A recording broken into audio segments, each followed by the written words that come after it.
사랑하는 영락교회 지체들에게 주 안에서 평화 인사를 전합니다.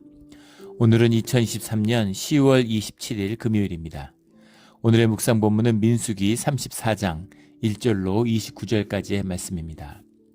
오늘 본문 말씀 34장 1절부터의 말씀은 이렇게 시작합니다. 여호와께서 모세에게 말씀하여 이르시되 너는 이스라엘 자손에게 명령하여 그들에게 이르라. 너희가 가나안 땅에 들어가는 때에 그 땅은 너희의 기업이 되리니 곧 가나안 사방 지경이라. 주님이 약속하셨던 이제 가나안 땅의 약속이 성취되는 자리죠. 아직 가나안 땅에 들어가지는 않았지만 가나안 땅에 들어가는 때 가나안 땅에 들고 날 수 있겠죠. 또 정탐꾼들이 38년 전에 들어갔다가 의기소침해서 그 가나안 땅을 차지할 기회를 잃었습니다. 그래서 가나안 땅을 이 너희의 기업이 되는 이 시간, 이때가 된 것이죠. 이때는 믿음의 때고 주님의 말씀에 순종하는 때고 또 말씀이 성취되는 때죠. 그래서 주님 안에선 때가 있는 겁니다. 때를 기다려야죠. 예. 주님보다 앞서가려고 하면 안 되고 주님보다 또 너무 뒤서 있어도 안 되고 주님과 가까이 딱 붙어서 주님이 가는 길을 따라가는 거죠. 이제 가나안 땅에 들어가는 그 때가 되었고 이제 그 땅을 기업으로 받을 때가 된 것이죠. 그 땅은 빈 땅이 아니라 지금 거기 원주민들이 살고 있어요. 거기 주민들이 팔레스타인의 주민들이 살고 있습니다. 그런데 그 땅에 산다고 해서 그 땅에 오래 살았다고 해서 그 사람들의 땅이 아니라 주님이 주셔야 주님 안에서 기업으로 받은 땅, 그 땅이 내 땅, 우리의 땅, 이스라엘의 땅이 되는 것이죠. 그 땅은 너희의 기업이 되리니 곧 가나안 사방 지경이라 이렇게 말씀해 주고 계십니다. 상당히 감동적인 말씀이죠. 아브라함을 처음 만났을 때 해주셨던 약속이잖아요. 창세기 12장에 나오는 말씀이고 또 창세기 뒤에 13장, 15장 가면 계속 17장 계속 확인해 주시죠. 그리고 출애굽에서 모세를 만났을 때 출애굽기에서 3장에서 다시 한번 주님이 주셨던 약속입니다. 그래서 그 약속이 이제 성취되는 것이죠. 정말 오랜 시간, 수백 년의 시간이 지났지만 누가 이걸 기억하겠어요? 예, 그 땅을 떠났는데 누가 이걸 기억하겠습니까? 주님은 이 약속을 기억하실 뿐 아니라 이 약속이 반드시 실현되도록 이 약속을 성취시키시는 분이라는 점입니다. 이것이 우리가 믿고 의지하는 우리의 주님이죠. 이 신실하신 주님이 우리의 아버지 하나님입니다. 이 주님의 신실하심 아래에서 우리가 받은 언약을 모두 성취하는 것을 보는 믿음의 자녀들이 되기를 주의 이름으로 축원합니다. 3절에 보면 너희의 남쪽은 또 서쪽은 북쪽은 오늘 쭉 말씀하고 계시는데 남쪽은 에돔 곁에 접붙한 신광야다. 너희의 남쪽 경계는 동쪽으로는 여매 끝에서 시작하여 여매라는 게 얌이라는 게 바다죠. 하멜라흐라는 게 소금이라서 이제 염해라는 게 우리가 지금 알고 있는 데드시, 사해입니다. 성경에 보면 동해, 아라바테, 바다, 여러 가지 이름으로 나오죠. 역사적으로는 우리 소돔과 고모라가 있었던 땅인데 주님의 심판으로 징벌로 이제 사라지게 되는. 그래서 바할롯이라는 이름을 갖고 있어요. 롯의 바다, 이제 이런 이름이죠. 소돔과 고모라가 이렇게 멸망을 당해서 무너져 내려졌는데 이게 360m인가요? 정확한지 모르겠는데 300 몇십 메타, 거의 한 400m 가까이가 바다 수면 경계보다 밑에 있다고 그러죠. 땅 중에서는 세계에서 가장 저지대입니다. 수면하고 똑같아도 사실 굉장히 낮은 건데 그 기준점에서부터 땅으로 쏙 깊이 들어가 있는 거죠. 그리고 요단강을 비롯해서 여러 가지 강들이 길르앗 강 여러 강들이 이제 흘러들어서 저지대니까 당연히 팔레스타인이란 물은 전부 다 이제 사해로 이제 모여드는 거죠. 이렇게 강물들이 모여드는데 어떻게 강물이 일정하게 수계를 유지할 수 있을까? 엄청나게 증발이 되기 때문이죠. 강렬한 태양을 받기 때문에 그것이 전부 다 증발되어서 지금 정확한 건 기억 안 나는데 남북이 한 80km 가까이 되고 동서가 한 15km 가까이 되는 14, 15km 되는 굉장히 큰 바다죠. 말 그대로 바다잖아요. 호수라고 그래도 엄청난 것이고 이제 그런 곳인데 엄청나게 증발이 되기 때문에 그 염도가 일반 그 바다의 6배 이상 높다 그러죠. 그래서 실제 아무것도 살지 못하고, 예, 저희가 아직 가보진 못했는데 저도 그 성지순례 갔다 온 분들 보면은 그 염에 가면은 이 사해에 사람들이 둥둥 떠서, 우리 뭐 TV 같은 거 다큐멘터리도 보신 분 계실 거예요. 이렇게 바닷가에 그냥 누워도 그냥 둥둥 떠가지고 책도 읽고, 예, 너무 염도가 높으니까 부력이 센 거죠. 예, 근데 아무 생명체도 살 수 없는 그런 바다가 돼서 이제 그것이 심판의 바다인 거죠. 소돔과 고모라가 멸망한 롯의 바다, 바할롯이다. 염해, 소금의 바다. 이것이 이제 동쪽 경계가 되고, 돌아서 아그리파 언덕 남쪽에 이르고 신을 지나, 신이라는 게 이제 진이란 말인데 신광야의 그 신입니다. 신이라고 하는 것은 도시고 진, 그 주변에 일대를 가리켜서 신광야다 이렇게 부르는 거죠. 우리 성경에 많이 나오는 지명이죠. 우리 뭐 출애굽, 여호수아서, 민수기 뭐 이런 데 많이 나오는 그런 지명입니다. 6절에 서쪽 경계는 대해가 경계가 되나니, 서쪽 경계라는 것과 대해라는 게 똑같이 얌입니다. 얌은 바다도 되고 서쪽도 돼요. 지중해죠. 서쪽에 가면 다 바다니까 거대한 바다, 그 끝을 알 수 없는 엄청난 바다였겠죠. 서쪽의 끝이라서 서쪽으로 가면 어디든, 이 가나안 지역 어디든 서쪽으로만 가면 바다를 만나는 거죠. 그래서 바다와 서쪽이 같은 단어가 됐어요. 서쪽의 경계는 대해니라. 근데 헤이암이라는 말인데 대해, 그 서쪽, 더 씨 하면 지중해, 그 바다인 거죠. 서쪽 경계는 대해가 경계가 되나니, 얌이 헤이암인 거죠. 7절에 북쪽 경계는 이러하니 대에서부터 호르산까지 거라. 호르산은 이제 아론의 죽음을 맞이한 산이죠. 근데 문제는 호르산이 정확히 어디 있는지 모른다는 겁니다. 호르산을 특정하지 못해요. 이것이 지금까지도 큰 논란이 되죠. 왜냐하면 이것이 이제 뭐 레바논 쪽에 있었을 것이다, 가나안 쪽에 있다, 뭐 요단강 동편에 있다, 뭐 어디 있다, 뭐 얘기들이 많은데, 북쪽 경계가 사실은 이제 희미해집니다. 나중에 12지파에게 땅을 나눠진 다음에도 이제 마지막 북쪽 지파들이 땅을 확실하게 장악하지 못했죠. 납달리 지파, 아셀 지파 이런 지파들이 땅들을 정확히 장악하지 못했습니다. 그것은 물론 주님의 계명과 말씀에 순종하지 않았기 때문이죠. 그래서 이제 이방인들하고 타협해서 같이 살다 보니까 그게 경계가 모호해졌어요. 그 말씀을 받고 정확히 지켰다라면 지켜질 수 있었겠죠. 근데 그 의미가 흐려진 겁니다. 그래서 지금도 논란이 되죠.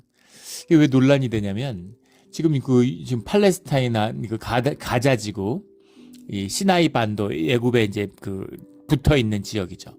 요단강 서안과 동편과 요단강 서안 지역이라고 하는 그 지역과 함께 팔레스타인들의 거주지입니다. 원래 팔레스타인 지역 전체 팔레스타인이 흩어져 살았는데, 유대인들이 이제 48년 건국기에 막 이제 들어오면서 세계 각지에서 모여들면서 계속 전쟁을 하고 싸워가지고 팔레스타인 사람들을 쫓아냈죠. 그래서 그 56년 동안 뭐 그 이어지는 아주 그 모진 탄압과 그게 있었습니다. 유엔 사무총장이 유엔 안보리 회의를 하면서 지금 그 가자 지구의 그 전쟁의 시작은 이 하마스 테러 조직이 갑자기 막 그 무자비한 테러를 가하면서 시작됐잖아요. 그러니까 이스라엘 입장에서는 얼마나 이제 화가 나겠어요. 갑자기 막 테러 공격을 해서 1200명이 죽었는데, 그런데 또 이제 그 아랍 지역 사람들은 너희들이 지난 반세기 동안 수십만 명을 죽여놓고서 지금 1200명 죽은 것 같고 그래? 뭐 이런 거죠. 불과 몇 년 전입니까? 불과 한 10수년 됐던 것 같은데요. 그 레바논 사태 때. 그때도 레바논 군인이 2명인가 3명 납치됐다는 빌미로 이스라엘이 레바논에 진입해가지고 3,500명을 죽였죠. 주로 비행기를 공습을 하고 지상전도 들어갔다가 결국은 뭐 이스라엘 군인도 한 160명인가 뭐 죽었다고 그러는 것 같은데, 분쟁이 끊이질 않습니다. 한이 한을 낳고, 가슴 아픈 이야기죠. 그 폭탄의 자살 테러를 가하고, 이번에도 하마스의 그 테러를 지휘했던 지휘관, 이름이 무슨 그 아랍어로 이제 게스트, 손님이란 뜻이래요. 한 번도 같은 집에 두 번을 잔 적이 없이 계속 떠돌아다니기 때문에 이 이스라엘의 암살을 피해서 그래서 게스트라는 이름을 갖게 됐다는 겁니다. 불구자라고 그러죠. 뭐 이제 얼굴을 본 사람이 아무도 없다 그래요. 누군지 아무도 모른답니다. 지금도 은신해 있는데, 근데 이제 목소리만 남아 있죠. 인터뷰를 하는데 자기 부모, 자기 삼촌들, 자기 동생, 형제들이 전부 다 이스라엘 손에 죽었다는 거예요. 그래서 자기도 그 복수를 위해서 살고 있고 죽는 것이 전혀 두렵지 않다. 이스라엘 한 명이라도 더 죽이고 죽었으면 좋겠다. 이런 마음인 거죠. 한이죠, 한. 참 그 비통하고 가슴 아픈 이야기죠. 이게 어떻게 끝나게 되겠습니까? 우리가 하나 기억해야 될 것은 지금 이스라엘은 우리가 성경에서 읽고 있는 이 이스라엘이 아니죠. 이스라엘이라는 것은 언약의 백성입니다. 오늘 말씀 뒷부분에 가도 보게 되겠지만 혈연의 공동체가 아니에요. 그리고 2000년 동안 완전히 흩어져 살았습니다. 그래서 유대교라고 하는 랍비 유대교죠. 이 당시의 유대교도 아니에요. 랍비 유대교라고 하는 예루살렘이 멸망한 다음에 로마에 의해서 그 다음에 만들어진 회당 유대교를 받아들인 사람들입니다. 종교의 구심체라고 하는 정체성을 가지고 있는 것이지 민족적인 정체성이 될 수는 없는 것이죠. 근데 그것이 민족적인 정체성이 되고 사실은 그 엑소더스 20세기 엑소더스죠. 다시 이스라엘로 돌아왔다는 것 자체가 이제 기적 같은 일이죠. 실제 영국하고 이야기할 때는 뭐 칠레나 아르헨티나로 가려고 하는 이제 그런 1차 세계대전 때 유대인들이 영국을 도왔기 때문에 영국이 나라를 세워주겠다고 약속했죠. 땅을 주겠다고. 근데 깨끗이 이제 속였습니다. 영국이 뭐 그런 거는 뭐 말도 못하죠. 2차 대전 때 또 한 번 큰 도움을 받은 다음에 그다음에 약속했던 걸 지킨 거죠. 그 팔레스타인 일대가 영국의 이제 지배하에 있었기 때문에.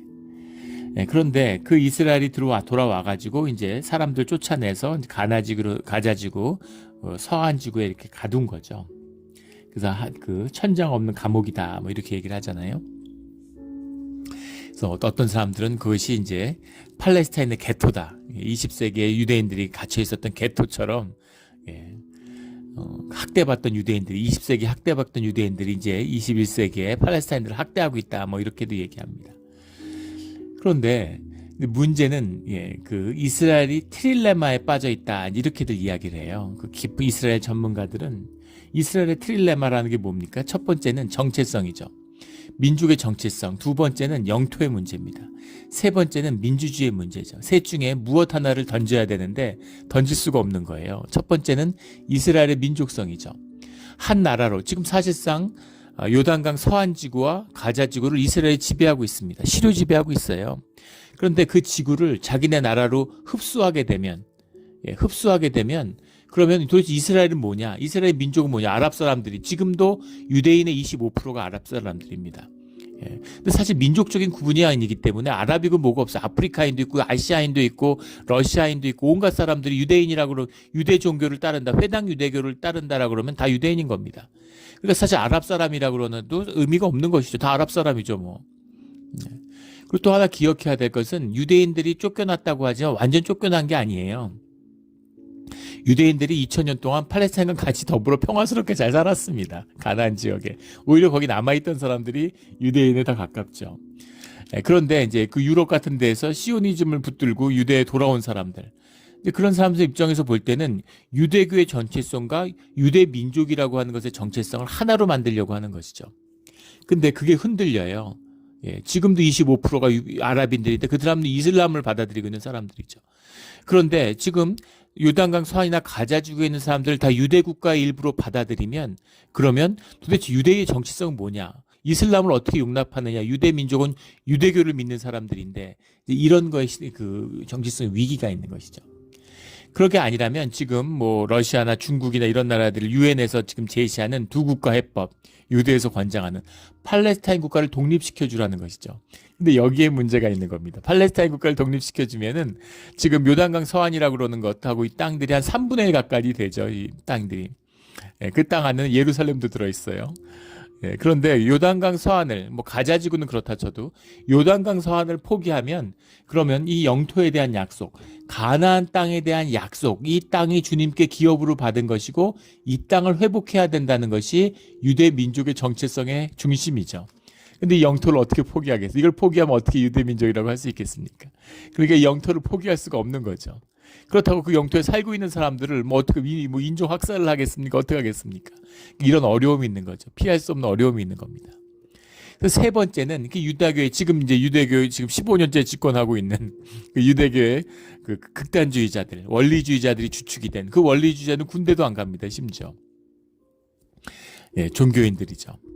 예, 그 사람들이 중심이 된 지금 그 집권 세력이에요. 이스라엘에. 그 사람들 때문에 사실은 이 사단이 난 거죠. 예, 그리고 거기에 또 미국이 기름을 부었죠. 예, 그 전 정권에서 미국 대사관을 예루살렘으로 옮기고 거기 템플 사원이라고 하는 성전 사원이라고 하는 그 모하메드가 승천했다고 하는 그 사원이 또 예루살렘에 있죠. 그 통곡의 벽, 그 예루살렘 성벽에 바로 그 위에 있는 동산 위에 있잖아요. 예, 그러니까 또 유대인들 눈에서 보면 얼마나 기가 막히겠습니까? 예. 자신들의 성전이 있던 자리인데 거기다 이슬람 성전을 세워놓고 그러니까 그래서 그 정통주의자들의 견해는 뭐냐면 민족주의, 유대 민족주의도 포기할 수 없고 영토도 포기할 수 없기 때문에 민주주의를 포기하자는 겁니다. 그러니까 그 땅을 실효 지배하고 한 이스라엘로 묶으면서 이 사람들은 시민으로 인정해주지 않고 투표권도 주지 않는다는 거죠. 그래서 만약에 이 사람들을 국민으로 받아들이고 투표를 하면 그러면은 아랍인이 50%가 넘어가요. 그럼 아랍 정권이 들어서고 선거하면 아랍이 다 이기겠죠. 예. 그러니까 민주주의를 하면은 이게 민족의 정체성을 유지할 수가 없게 되겠죠. 궁극적으로는. 그렇게 되니까 이제 그 팔레스타인들 다 내쫓고 나라는 치료 지배를 강화하고 한 나라로 하고 영토는 회복하고 그 다음에 그 사람들은 시민권 인정 안 하고 이스라엘로 인정하지 않고 이렇게 가야 된다. 이런 주장을 펼치니까 이 유대인들도 반발하고 민주주의를 포기하니까 막 유대인들이 반발하잖아요. 거의 내전 상태였죠. 사실 테러 직전에 지금 가자지구에 그 전쟁이 있기 직전까지 완전히 그 군인들이 예비군 징집을 거부할 정도로 완전 내전 상태였습니다. 그리고 미국의 대통령이 제일 먼저 만나는 게 이스라엘 총리인데 이스라엘 총리가 지금 그 대통령이 들어선 다음에 6개월이 지나도록 만나주지 않고 거의 1년 다 돼서 만났죠. 미국하고도 갈등이 극에 달했죠. 미국이 이스라엘 지원하는 이유 중에 하나는 뭐 여러 가지 사실 미국하고 처음부터 사이가 좋았던 건 아니죠. 70년대에 이스라엘의 공공외교라고 하는 공공외교라는 게 외교관끼리 하는 게 아니라 민간을 상대로 하는 그 나라의 국민을 상대로 하는 외교를 공공외교라고 하죠. 그 공공외교의 가장 놀라운 기적과 같은 그 성공이 바로 이스라엘의 미국에 대한 공공외교였다고 그래요. 유대인들이 왜 핍박받았습니까? 기독교와의 갈등 때문이죠. 그런데 기독교와 유대교를 하나 되게 만드는 그런 걸 펼친 거죠. 주로 이제 미국의 침례교들, 그 남침례교단 이런 사람들에 있는 목사들을 계속 데려다가 성지순례라고 해서 이슬람 관광도 시켜주고 그 다음에 성경에 대한 같이 세미나도 하고 그래서 마지막 때 주님의 재림이 사실은 예루살렘의 회복이다라고 하는 그 미국의 세대주의, 장로교 안에도 세대주의가 들어와 있죠. 이단이라고 정죄받았습니다. 그런데 그 세대주의하고 근본주의, 미국에서는 복음주의라고 얘기하죠. 그 복음주의와 유대교가 결탁한 것이죠. 결합한 것입니다. 그래서 마치 뭐 유대교와 미국의 이제 운명이 하나인 것처럼 또 유대인들에게 영향력이 막강하니까 그런 식으로 미국을 컨트롤하고 있는 거죠. 미국이 맥도 못 칩니다. 꼼짝 못 해요. 지금도 미국이 완전 미국이 딜레마에 빠졌죠. 미국의 인질이 14명이나 지금 붙들려 있죠. 가자지구에. 그런데 지상전이 들어가면 바로 그 인질들 죽이겠다고 하니까 이스라엘은 자기네들 인질이 200명이나 있는데 안 한 것도 하지 않죠. 다 죽이라는 거죠. 그리고 지상전에 들어가겠다는데 미국은 그럴 수 없잖아요. 미국은 미국인의 인질을 구해야죠. 그래서 카타르한테 중재를 시켜가지고 지상전을 연기시키면서 미국 인질 둘 받았어요. 그러니까 이제 미국 안에 유대인 단체들이 들고 일어나서 막 현 정부를 공격하는 거죠. 그러니까 인질 석방을 위해서 휴전을 지지하느냐 이렇게 기자가 물으니까 대통령이 가다 이렇게 뒤돌아서서 인질 석방 없이는 어떤 협상도 없다. 이제 어저께 그런 뉴스가 나왔습니다. 그러니까 곤혹스럽고 지금 어쩔 줄 모르는 그런 미국의 그런 그 모습을 보여준 미국이 꼼짝 못하잖아요. 지금 대선 1년 남았는데 유대인들의 심기를 거스를 수가 없죠. 그렇다고 유대인들 편을 들자고 가자주의 지상전이 시작되면 미국의 인질이 희생됐다고 그러면 이렇게도 선거가 패배고 저래도 선거에서 이길 수 없는 지금 굉장히 어려움을 겪고 있습니다. 이스라엘 문제가 복잡한 것이죠. 트릴레마, 민주주의를 버릴 것인가, 영토를 버릴 것인가, 아니면 유대교라는 것이 회당 유대교라는 것이 유대 민족이라고 하는 민족주의를 버릴 것인가. 그 어느 것도 버리지 못하고 이제 점점 더 어려움 속에 늪 속에 빠져드는 오늘날의 이스라엘의 운명입니다. 그런데 이스라엘에 대한 이 가나안 땅의 약속이 무엇인가라는 거죠. 이 약속 우리가 본문 가운데서도 읽었지만 우리 32장에 나누었던 말씀이죠. 가나안 땅의 약속을 받았다고 하는데 그 땅 가운데 요단강 동편, 지금의 요르단 지역이죠. 요르단 지역은 들어가 있지 않아요. 근데 그 요르단 지역도 주님의 언약으로 이 세 지파에게 주었습니다. 루벤 지파와 단 지파와 갓 지파와 므낫세 반 지파에게 주었죠.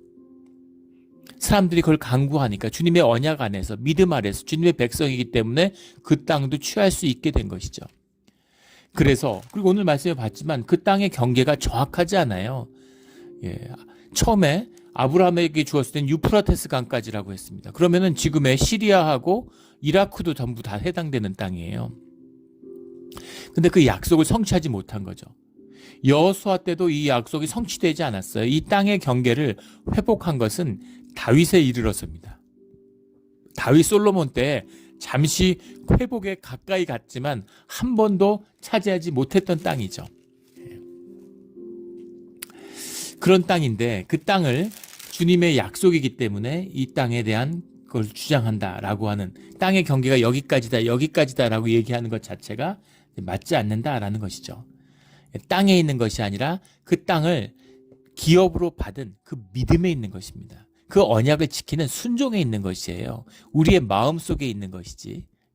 이 땅을 여기까지는 우리 땅이고 여기까지는 우리 땅이 아니고 이런 식의 땅의 경계, 땅 따먹게 하라고 알려주신 땅이 아니라는 것이죠. 이 땅의 의미가 뭐예요? 그 땅의 백성이 되어서 주님과 함께 살아가라는 주님의 기업의 약속에 받은 민족으로서의 정체성, 그 마음을 가지고 살아가라고 하는 그 뜻이 담겨 있는 거죠. 땅에 살고 있으니까 자꾸 잊어버리니까 망각의 백성이잖아요. 우리가 인간이잖아요. 그런데 그 언약을 마음에 새기라고 하는 돌에 새기듯이 땅에 새긴 것처럼 그것을 마음에 새기라는 것이 주님의 뜻이라는 것이죠. 그것이 이 땅을 주시는 주님의 뜻이라는 겁니다. 땅 문서 같은 게 아니잖아요. 오늘 10절 말씀에 너희 동쪽 경계는 하늘에 난 그어 스밤에 이르고, 동쪽 경계 스밤이라는 게 셰파마흐라는 말인데 벌거숭이 이런 말입니다. 그러니까 이 들판, 평지 이제 이런 거란 걸 알 수 있죠. 우리 주님께 받은 기업을 소중하게 이 뜻을 마음에 새기고 마음으로 받는 우리 믿음의 자녀들이 되기를 주의 이름으로 축원합니다. 주님한테 기도하고 받는 거예요. 몬트레를 주십시오, 주님. 뭐 시사이드를 주십시오. 베이에어리아를 주십시오. 캘리포니아를 주십시오. 이렇게 기도하는 겁니다. 주님의 언약으로 받는 거예요. 내 땅으로 등기하는 게 아니잖아요.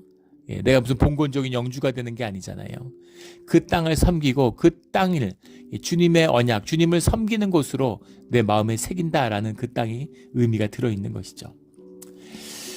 13절에 모세가 이스라엘 자손에게 명령하여 너희가 제비 뽑아 받을 땅이라 이렇게 말씀합니다. 제비 뽑기 위해서 이제 모으는 것이죠. 제비 뽑는다는 것은 주님의 정해주신 뜻을 우리에게 전하는 수단이지 우연에 속한다는 뜻이 아닙니다.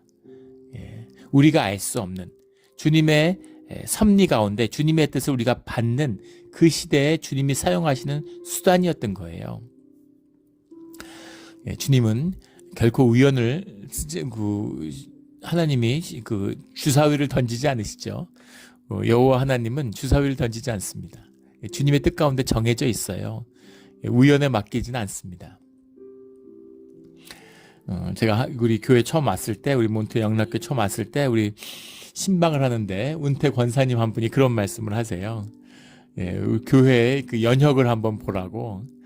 예, 임직선거만 하면 목사님이 1년이 안 돼서 떠난다는 거예요. 임직선거의 갈등과 후유증 때문에 다들 너무 임직에 대한 집착이 강하기 때문에 임직선거만 하면 다 떠난다고. 임직선거를 하지 말고 제비를 뽑는 게 좋겠다. 제비를 뽑자고 그렇게 말씀하시더라고요. 예. 예. 임직선거 때문에 갈등이 생기는 겁니까? 공동체 때문에 생기는 건가요? 예. 우리의 마음이 깨져 있기 때문에 생기는 겁니다. 믿음이 없기 때문에 생기는 거예요. 주님의 임재가 함께하지 않기 때문에 갈등이 생기고 분쟁이 생기는 겁니다. 예, 갈등과 분쟁의 수단이 되는 것 뿐이죠. 임직 선거가. 제비로 뽑으면 문제 없을까요? 예. 뭐 예전에 제비로 뽑았다는 적이 있었다는 얘기도 들은 적이 있는데 어디까지가 사실인지 모르겠지만 제비 뽑아서 뽑은 거기 때문에 인정 못한다. 또 그런 분도 계시더라고요. 예. 제비에 있는 것이 아니죠. 수단에 있는 것이 아닙니다. 본질에 있는 것이죠. 예. 그리고 지금 교회에서는 제비 뽑으면 안 돼요. 예전에도 한번 나눈 적이 있었는데 우리 제비 뽑기 얘기 나올 때 우리 본문 강의하다가 예. 오늘날 교회가 사람을 세운다고 하는 것은 주님의 음성을 듣는 주님의 십자가의 은혜로 보혜사 성령을 받은 성령의 인치심을 받은 주의 자녀들의 공동체입니다. 그래서 주님의 지체인 것이죠. 그래서 주님의 뜻 가운데 있는 겁니다. 그래서 교회가 뜻을 모았다는 건 그것이 주님의 뜻이다라는 것을 표현하는 거예요. 그런데 우리 공동회 하는 것도 마찬가지 주님의 뜻을 구하는 것입니다. 공동회 하기 전에 항상 그 말씀을 전하는데 이번에 임시 당회장이 돼서 우리 산호세에 있는 교회 가서 공동회 할 때 똑같은 얘기를 미리 말씀드렸어요. 예, 내 뜻을 구하고 사람들 뜻이 무엇인가를 찾는 게 아니라고 관심도 없고 그 뜻이 무엇인지 알 필요도 없다는 거죠. 중요한 건 주님의 뜻이 무엇이냐는 겁니다. 다 기도하는 주의 백성이고 성령의 인도하심을 받는다는 그 안에 있기 때문에 그 안에서 주님의 뜻이 무엇인지를 확인하는 거예요. 그게 공동의회입니다. 그것이 임직 선거예요. 그래서 주님이 세우시는 거죠. 주님의 뜻으로 세우는 겁니다. 그래서 오늘날 제비를 뽑는다는 건 말이 안 되는 것이죠. 근데 이때는 주님이 그 제비를 뽑는 그 우리의 시는 성령의 시대가 아니잖아요. 십자가의 시대가 아니잖아요. 그래서 주님의 뜻을 드러내는 방법으로서 제비를 선택하는 거죠. 영이신 주님을 받아들이는 경험하는 방법인 겁니다. 제비를 뽑아가지고 이제 각 지파의 기업 분할 책임자들을 세우는 거죠. 17절에 너희 땅의 기업으로 나눌 자의 이름을 이러하니 제사장 엘르아살과 눈의 아들 여호수아니라. 모세가 아직 살아있지만 이제 여호수아를 후계자로 세웠습니다. 아론이 떠나고 그의 아들 엘르아살이 대제사장이 되었죠. 새로운 세대, 새로운 지도자들이 쓴 것이죠. 그들이 기업을 나누어지는 이 일, 주님의 일이지만 주님의 일에 협력해서 그 일을 주관하고 있는 것입니다. 감독자가 된 것이죠. 이것이 하나님의 사역을 하는 사람들의 일이에요. 얼마나 영광스럽고 하나님의 일을 하나님과 함께 협력해서 하나님의 일을 돕잖아요. 이런 은혜가 어디 있겠습니까? 이것이 우리 중직자들, 직분자의 영광이죠. 이 귀한 영광을 깊이 소중하게 여기는 이것은 축복의 초대죠. 이 큰 상을 놓치지 않는 그런 우리 중직자 직분자들이 되기를 주님의 소명받은 소명자들이 되기를 사명자들이 되기를 주의 이름으로 축원합니다. 엘르아살과 여호수아를 세워가지고 이제 기업의 분할을 시작하는 겁니다. 그래서 18절에 너희는 또 기업의 땅을 나누기 위하여 각 지파에 한 지휘관씩 택하라. 이 지휘관이라는 번역이 이제 많이 예전엔 개역 한글에서는 족장이라고 번역을 했는데 지휘관으로 번역을 바꿨어요. 그 이유는 이 이름이 이제 나시라고 하는 이름인데 나시라고 하는 것은 로시라고 하는 말이 나옵니다. 로시라고 하는 것은 말 그대로 족장이죠. 기성의 지도자예요. 그러니까 이런 분들은 뭐 아마 덕망이 있고 나이가 있고 또 시족적인 것이 이렇게 얽혀 있으니까 그 집안에서 뭐 존경받는 사람, 혈연적으로 제일 어르신 뭐 이런 분일 가능성이 높겠죠. 근데 나시라고 하는 것은 이제 군대의 지휘관 같은 어떤 일을 할 때 이끄는 이제 그런 지도자를 의미하는 겁니다. 할아버지가 노인네가 군대를 지휘할 수가 없잖아요. 전쟁은 청년들의 것이다. 뭐 이런 말이 있죠. 그 월남전에서 뭐 백마 부대 이런 것이 뭐 엄청난 이 활약을 했죠. 예, 너무나 전공을 혁혁히 세워서 예, 베트남한테는 미안한 얘기지만 예, 한국군이 너무 잘 싸워서 그때 이제 한국군의 명성을 얻은 거죠. 그리고 미군도 한국을 인정한 한국군이라는 게 미군에 도움이 될 뿐만 아니라 굉장히 귀한 동맹이구나. 일방적으로 도와주는 게 아니라 도움을 주고받는 관계구나 하는 이제 그런 관계로 이렇게 한 단계 올라가는 굉장히 중요한 한국의 나라가 성장하고 발전하는 큰 역할, 경제적으로도 그런 것이 이제 월남전이었는데 거기에 참여한 한국군 병사들이 왜 이렇게 싸움을 잘했을까에 대한 여러 가지 분석들이 있는데 가장 유력한 것은 그때 지휘관 표를 보면 알 수 있습니다. 그때 지휘관들 보면 그때 주한 월맹군 사령관이 최명신 장군이었죠. 예, 아주 그 병사들에게도 존경받는. 예, 후에도 그 사람이 죽을 때 그 사람의 진실이 드러나는데 이 동작동 국립묘지에 가면 장군묘역이 있는데 장군묘역에 묻히지 않고 월남전에 전사한 전몰자 그 사이에 묻혔다고 제가 확인은 못 해봤는데 들었습니다. 그러니까 대단한 분이죠. 근데 그분이 그때 나이가 36살, 37살 그랬습니다. 예, 지금 같으면 뭐 대대장도 못할 나이죠. 예, 그런데 총사령관이었어요. 예, 그리고 그 당시에 주요 지휘관, 연대장, 대대장 이런 사람들이 전부 다 6.25 전쟁에 참여했던 20대 초반에 6.25 전쟁에 참여해서 최명신 장군도 태공 무궁훈장, 을지 훈장, 은성 무공훈장 온갖 훈장을 다 받았죠. 근데 모두 다 전쟁에서 실전에 싸워서 다 무공훈장을 받은 사람들입니다. 그때 대대장급들, 중대장급은 아니지만 대대장, 연대장, 사단장 전부 다 그런 역전의 용사들이고 다 30대 청년들입니다. 예. 그러니까 전쟁을 잘할 수밖에 없는 거죠. 그런 의미를 생각해 보시면 돼요. 나시라는 건 지휘가 아니라는 걸 썼는데 지도자들이죠. 지도자들은 일을 하는 사람들입니다. 로시라고 하는 것은 이제 상징적인 그런 영향력을 가진 그런 지도자들이죠. 그래서 지도자들을 쭉 세우는데 19절에 여분네 아들 갈렙이요 유다 지파에서는 이게 많은 걸 말씀하고 있는 거죠. 갈렙은 우리 여호수아서 14장에 보면 또 우리 본정에서 32장에 나오는 그나스인입니다. 이방인이에요. 이방인인데 할례를 받고 귀화한 사람이죠. 그런데 이 갈렙이 대단한 사람이죠. 예. 40년 전에 정찰을 떠날 때도 그 정찰자를 뽑혀 얼마나 용맹한 사람인지, 얼마나 민첩하고 뛰어난 사람인지를 보여주는 대목이죠. 근데 뛰어나고 무슨 수색대로 잘 활약을 한다고 해서 수색대에서 소대장 한다고 그 사람이 나중에 해병대 수색대에서 소대장 했다고 해서 그 사람이 나중에 해병대 사령관 된다는 보장이 있습니까? 전혀 다른 능력을 요구하고 있죠. 그런데 나중에 이 유다 지파의 지도자가 됐다는 건 갈렙이 어떤 사람인가 하는 걸 보여주고 있는 것이죠. 굉장한 영광이고. 근데 더 놀라운 것은 이 사람이 이방인이었다는 겁니다. 기하자예요. 그나스인인데 유다 지파에 소속이 된 거죠. 들어가게 된 거죠. 근데 그가 유다 지파를 대표하는 사람이 됐다는 겁니다. 이게 믿음의 공동체예요. 하나님의 사람, 신앙으로 녹아든 믿음의 공동체이기 때문에 주님의 뜻으로 세움을 받는 겁니다. 오늘 18절에 나오는 지휘관을 택하라는 티쿠라는 말이 티쿠라는 말음이 사람을 취해라, 사람을 세워라 이런 말이 아닙니다. 예. 이 티쿠라는 건 받아들여라 이런 의미예요. 지도자로 세움받은 자를 너가 인정하고 수용해라 이런 뜻입니다. 예. 뭔데 누가 세웠는데 인정할까요? 민주적인 권할까요? 선거했나요? 예. 하나님이 세우신 거죠. 하나님이 세우시는 지도자를 네가 그들의 지도자로 받아들여야 된다. 하나님의 일을 하는 거니까. 예. 이게 믿음이 안 이루어지면은 갈렙이 가가지고 붓기가 가가지고 엘리다시 가가지고 제비 뽑았는데 땅 뽑았는데 너 제비 뽑기를 어떻게 해가지고 이런 땅을 받아오냐 이렇게 되지 않겠습니까? 무효 다시 뽑아. 그때 뭐가 좀 이상했어. 예. 그때 아무개가 안에서 만져보고 뽑는 것 같았어. 온갖 얘기가 다 나오지 않겠어요?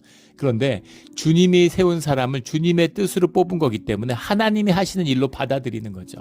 이게 티쿠예요. 받아들이는 것입니다. 받아들이는 거죠. 갈렙이 이방인인데 유다 지파의 대표자로 받아들여졌어요. 예. 그 가운데서도 못마땅한 사람들이 있었겠죠. 예. 갈렙이 뭔데? 예. 왜 유다 지파의 대표가 돼? 왜 유다 지파의 지도자가 돼? 하나님이 세우시니까 받아들여지는 것입니다. 예. 주님의 뜻을 받아들여야 되는 거죠. 오늘 나오는 단지파에는 지휘관 요글리 아들 붓기요, 므낫세 자손 지파에서는 지휘관 네보세 아들 한니엘이요. 이렇게 되니까 지휘관 요글리의 아들이 붓기 같대, 그런 말이 아니라 이 이름을 표현하는 방식이잖아요. 요글리의 아들 붓기가 지휘관이다, 이런 얘기입니다. 예. 저만 염려하는 것이겠죠. 그렇게 읽혀야죠. 에보세 아들 한니엘이 지휘관이다, 이런 의미예요. 십단의 아들 그무엘이 지휘관이다, 이런 말이죠. 지휘관의 아들이란 뜻이 아니라 그 아들이 지휘관이다, 이런 뜻입니다. 그래서 그들이 뽑아서 세워졌다는 거죠. 오늘 말씀만 봐도 마치 유대민족이 혈연 공동체인 걸, 거짓이죠. 종교는 늘 거짓입니다. 유대의 거짓이에요. 그래서 무슨 혈연 공동체인 것처럼 회당 유대교의 정체성이죠. 하지만 국가라고 하는 것은 그 종교적인 정체성과 하나가 아니잖아요. 다양한 사람들이 한 지역에 같이 살아가는 겁니다. 국가는 그것까지예요. 국가를 무슨 실체적인 유대감을 가진 민족적인 것으로 만들려고 하는 것. 그 20세기 19세기에 유행했던 아주 철진한 낡은 그런 인간의 거짓된 이념일 뿐입니다. 그래서 그걸 버려야죠. 이 사람도 살고 저 사람도 살고 같이 살아가는 겁니다. 세금 내는 사람들이 다 힘을 합해서 같이 살아가는 것이에요. 그 안에 종교의 공동체가 세워져서 신앙의 사람들이 그 나라를 섬기고 그 땅을 새롭게 하고 그 사람들로 인해서 받은 그 축복과 은혜가 나누어지게 되는 것이죠. 이것이 진실된 신앙의 자리입니다. 우리 굉장히 중요한 말씀이고 이제 그 땅이 나누어지는 오늘 본문의 말씀을 나누었습니다.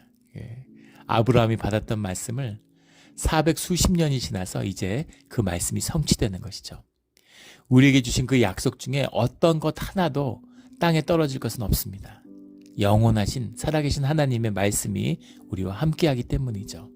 그걸 보고 기뻐하고 또 그 언약이 성취되는, 또 우리 시대의 그 언약의 성취를 경험하게 되는 그런 은혜가 함께한다면 얼마나 큰 영광이고 주님의 큰 은혜겠습니까?